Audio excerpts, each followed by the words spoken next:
Bonjour à tous et bienvenue dans ce nouveau décryptage. Aujourd'hui, on s'attaque à un sujet fascinant, la place des États-Unis dans la mondialisation. L'idée, c'est de faire un véritable voyage spatial. On va partir de la domination macroéconomique mondiale, tout en haut, pour redescendre progressivement jusqu'aux infrastructures bien physiques des villes américaines. Bref, on va essayer de comprendre comment un géant pareil s'organise et se connecte au reste de la planète, en s'appuyant exclusivement sur les données de notre source pour cartographier cette réalité. Pour structurer notre analyse, on va procéder en 4 temps rapides. D'abord, on examinera cette puissance mondiale sans rival. Ensuite, on se penchera sur le modèle du libre-échange. Puis, on verra qu'il s'agit d'une géographie très sélective. Et enfin, on zoomera sur les territoires hyper connectés. Allez, c'est parti! On attaque donc tout de suite avec notre première étape, cette puissance mondiale sans rival et les grandes caractéristiques de cette domination. 23 000 milliards de dollars. C'est un chiffre qui donne carrément le vertige, non? C'est le produit intérieur brut des États-Unis. Aligner tous ces zéros, ça permet vraiment de saisir d'un coup d'œil l'ampleur colossale, presque inimaginable de cette économie. Ce n'est pas juste un grand nombre couché sur du papier, c'est le pilier fondamental, le vrai moteur financier qui ancre le statut de première puissance économique mondiale du pays. Et pour mettre ça en perspective, imaginons que la richesse totale produite sur la planète entière soit un énorme gâteau. Eh bien, à eux seuls, les États-Unis s'entaillent une part de 20%, un cinquième du PIB mondial généré par une seule et unique nation, pendant que tout le reste du monde se partage les 80% restants. C'est un déséquilibre absolument fascinant qui montre bien ce que ça signifie d'être la puissance macroéconomique au centre du système. Mais attention, le pouvoir, ce n'est pas qu'une question de gros sous. Cette domination se déploie en fait sur 3 fronts bien distincts. Il y a d'abord le pilier économique, évidemment, porté par des géants omniprésents comme Apple, Microsoft ou Coca-Cola. Ensuite, il y a la suprématie militaire. On parle là d'une capacité d'intervention à l'échelle mondiale. Notre source citant d'ailleurs objectivement l'exemple d'une intervention en Iran en 2026. Et enfin, le pilier culturel, la langue, le cinéma, la musique. L'influence américaine rayonne absolument partout. C'est ce triptyque économie, armée, culture qui verrouille une hégémonie globale et complète. Ce qui nous amène très logiquement à notre deuxième point, le modèle du libre-échange, ou la défense acharnée du libéralisme. Alors, le libre-échange concrètement dans le monde réel, c'est quoi? La mécanique de base est toute simple. C'est l'élimination pure et simple des droits de douane. En temps normal, importer un produit de l'étranger implique de payer des taxes.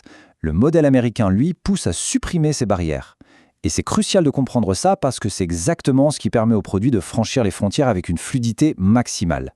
Ça booste massivement le commerce international et ça permet aux entreprises d'étendre leur champ d'action à travers le monde.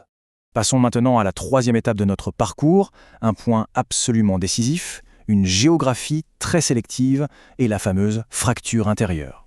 Parce que oui, la mondialisation, ça ne se répartit pas uniformément sur tout le pays. C'est un peu comme un tamis. Ça ne sélectionne que les territoires les plus connectés et les plus innovants. On se retrouve donc avec un contraste vraiment saisissant. D'un côté, on a des pôles ultra dynamiques, comme le nord-est autour de New York ou la Californie dans le sud-ouest. Ce sont les zones parfaitement intégrées.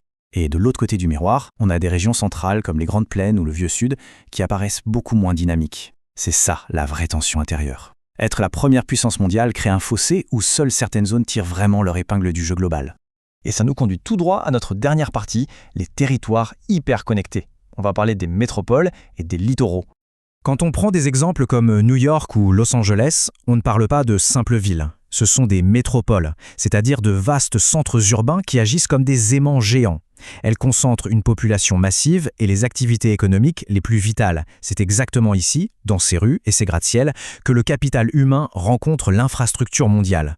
Ce sont les véritables nœuds du réseau par lesquels transite la puissance américaine au quotidien. Mais comment ces métropoles font-elles pour rester le moteur du pays? Eh bien, elles s'appuient sur des éléments très spécifiques. Pour innover, elles ont besoin de travailleurs hautement qualifiés, des ingénieurs, des cadres supérieurs. Et pour attirer tous ces talents, il faut un écosystème en béton. Ça passe par la présence d'universités de prestige et d'immenses aéroports internationaux. C'est cette combinaison qui transforme ces villes en carrefours incontournables, capables d'absorber tous les flux de la mondialisation.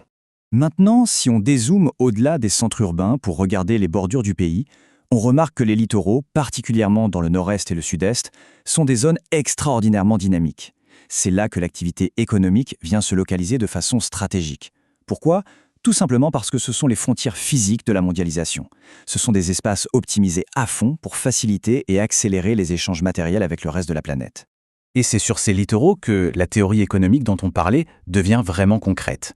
L'infrastructure côtière y est vitale. On y trouve une concentration immense de ports maritimes qui offrent un accès direct aux grandes routes commerciales internationaux. C'est sur ces quais que le libre-échange prend vie. Les activités économiques s'y agglutinent parce que ces ports servent de points d'ancrage finaux. Les marchandises, la richesse, la puissance, tout entre et sort par ces accès maritimes bien précis. Au terme de ce voyage, du sommet de la puissance mondiale jusqu'au quai de ces ports maritimes, une réflexion majeure s'impose. Si le modèle américain triomphe à l'échelle globale, on a bien vu que sa géographie interne est, elle, impitoyablement sélective. Face au développement spectaculaire de ces métropoles et de ces côtes hyper connectées, une question fondamentale reste en suspens. Quel avenir se dessine pour ces régions du centre et du vieux sud, celles qui sont moins dynamiques et laissées en marge de cette frénésie globale ?